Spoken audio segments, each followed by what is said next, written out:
It was the kind of moment that made millions stop scrolling. It all began when Jonathan Roumie, the American actor known for portraying Jesus in The Chosen, agreed to sit down for a live televised interview with a progressive journalist. On paper, it looked like just another discussion, a celebrity interview lost in a sea of content.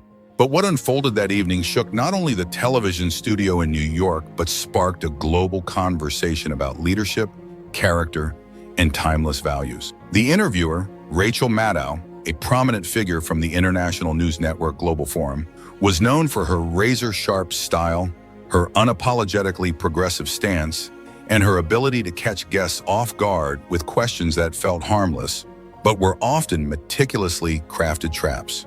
In her early 40s, with a composed demeanor, sharp eyes behind her signature glasses, and a voice made for headlines, Rachel Maddow had built her career interrogating politicians, CEOs, and faith leaders alike. To her, landing Jonathan Roumie, a man whose popularity stemmed not from controversy but from conviction, was a unique opportunity. He was not a traditional politician, not a business mogul, not a talking head, but he had influence, and influence was power.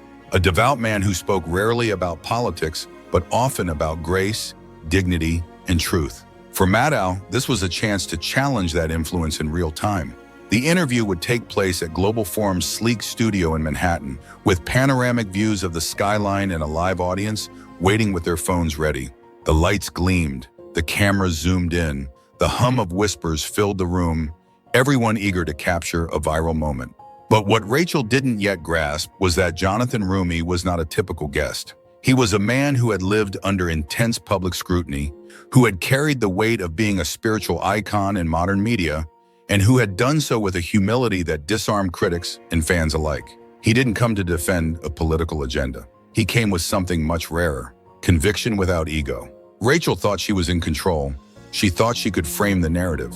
But what was about to happen would become a quiet masterclass in composure, strategic wisdom, and a reminder that some values, like integrity, purpose, and courage, never go out of style. The red light above the camera blinked. It was time.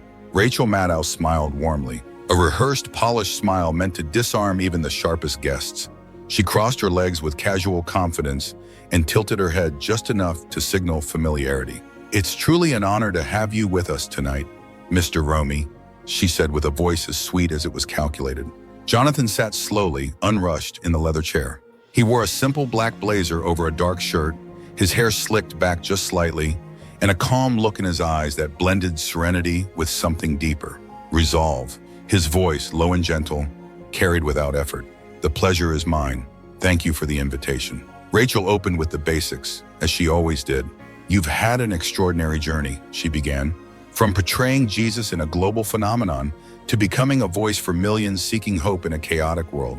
You've spoken about faith, forgiveness, and service, themes that inspire some and challenge others." Jonathan nodded slightly, listening with quiet attention. He knew the real questions were coming, and he was ready. Jonathan nodded subtly, listening carefully. He knew the trap was coming, and he wasn't wrong. Rachel Maddow leaned forward ever so slightly, her smile tightening at the edges, her tone shifting, playful now, almost predatory. "Let's be honest, Mr. Roumie," she said, her voice dancing just above a whisper. "Men like you are a dying breed." A murmur rippled through the audience. Some chuckled, others exchanged glances. They knew what was happening. Rachel's posture remained confident, composed. She was laying the groundwork, and Jonathan saw it. "You've built your presence, your following, around an image of conviction, certainty, unyielding moral strength," she continued, her cadence smooth and deliberate. "You speak clearly, take positions without apology, and you don't exactly bend to popular trends." She paused, a calculated silence. "That's not exactly the type of leadership the progressive world celebrates today, is it?" She raised an eyebrow. "Don't you think perhaps it's time to let go of those outdated ideas?" Nervous laughter sparked from the audience. The tension grew thick. The energy shifted. Something was about to snap. Rachel had just thrown her sharpest challenge yet, hoping Jonathan Roumie would flinch, become defensive, perhaps throw out a nervous quip, or stumble through a justification. But he didn't. Jonathan didn't blink. He didn't move. He sat perfectly still, a soft, serene smile on his lips, calm, unbothered. rooted. The room changed. The whispers died. The laughter vanished as though someone had turned down the volume on the world. Now the air wasn't tense.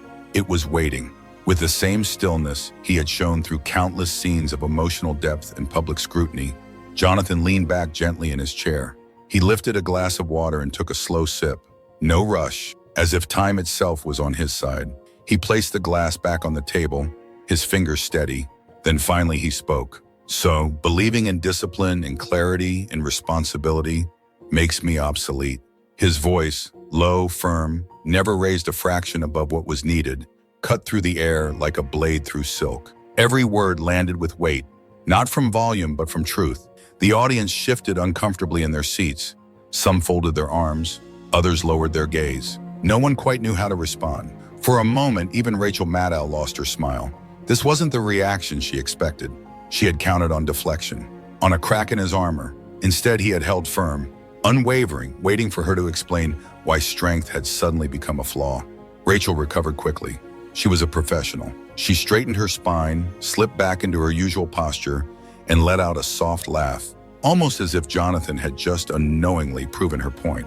"Come on, Jonathan," she said, turning to the audience with a knowing smile, inviting them to share in her frame. "Your entire public presence has been like something out of a moral epic. Firm statements, strong stances, no apologies. You preach about timeless values, you speak in parables, and you don't really entertain gray areas. Don't you think it's time we embrace a different kind of voice, one that's less rooted in traditional masculinity to solve modern problems?" Stronger laughter now from the crowd. The tension came back like a wave, sharp and expectant. They were waiting. Would Jonathan flinch? Would he finally try to explain himself? He didn't. He waited.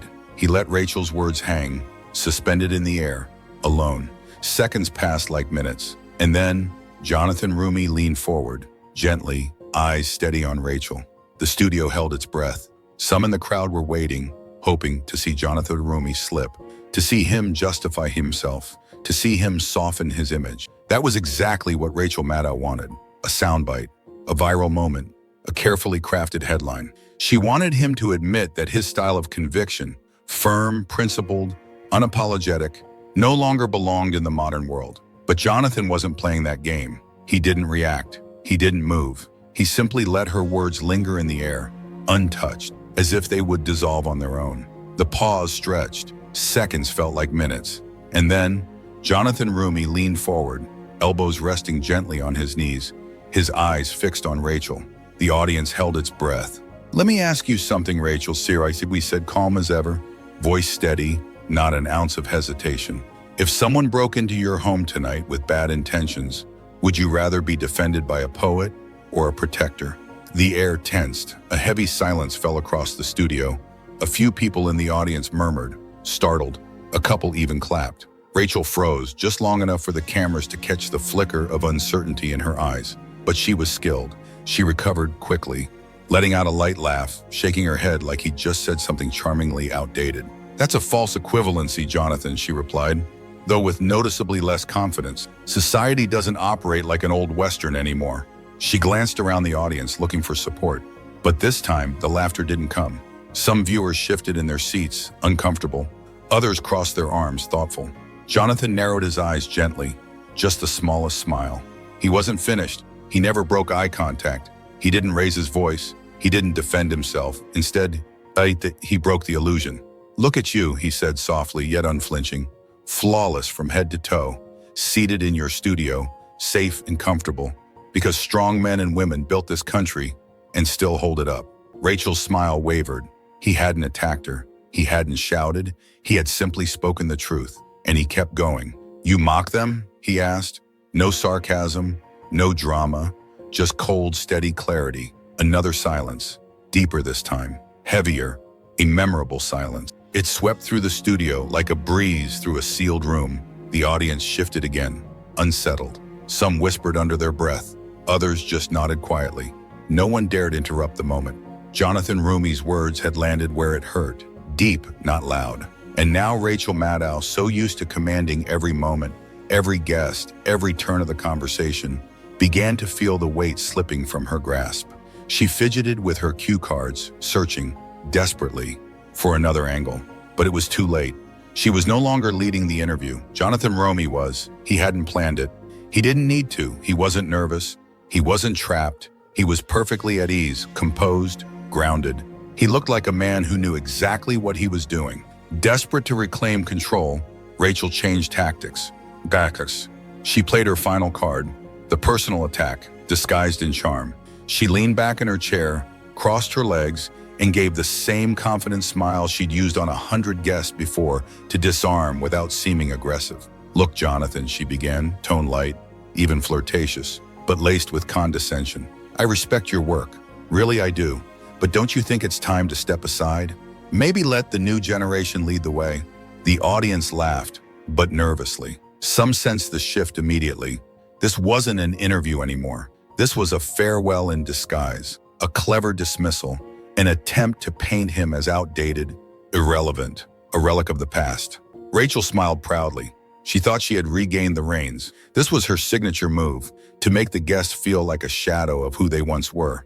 But Jonathan Roumie only tilted his head slightly, letting a slow, confident smile rise on his face. He'd seen this tactic before. He knew exactly how to deal with it. No rush, no reaction. He simply nodded, slowly, as if he was genuinely considering her suggestion. And then, with a voice quiet, firm, and sharp as a blade, he replied, "Funny, I remember when people used to respect their elders, not try to replace them." The audience erupted. The applause was spontaneous, genuine, loud. Rachel's smile vanished before she had the chance to mask it. Jonathan Roumie leaned in slightly, gaze steady, unwavering. "The wisdom of the past," he said softly, "doesn't expire, Rachel." A pause. The words dropped like a hammer onto the room. Only those who think they already know everything dare to ignore it. Gasps, applause, murmurs. The atmosphere in the studio shifted like a tide. Rachel opened her mouth, searching for a sharp comeback, but nothing came. For the first time in her long career, she was off balance. The audience was no longer with her. The cameras caught every second. The moment that would go viral had already happened. And though the interview wasn't over, the internet had already chosen its winner. Inside the studio, Rachel Maddow tried to regain composure. Her face stayed still, but inside she was on fire. Someone in the audience had already clipped the key moment. By the time the show ended, the video was everywhere. Roumie vs. Maddow never underestimate grace quiet strength. They all trended globally within the hour. Even mainstream media couldn't ignore it. By the next morning, headlines were everywhere. Jonathan Roumie proves authentic leadership can't be canceled. He didn't raise his voice, he raised the standard. Wisdom is not obsolete. Some tried to defend Rachel Maddow, a misstep in an otherwise brilliant career. Maddow challenged tradition and got hit with toxic conservatism. But the public had spoken.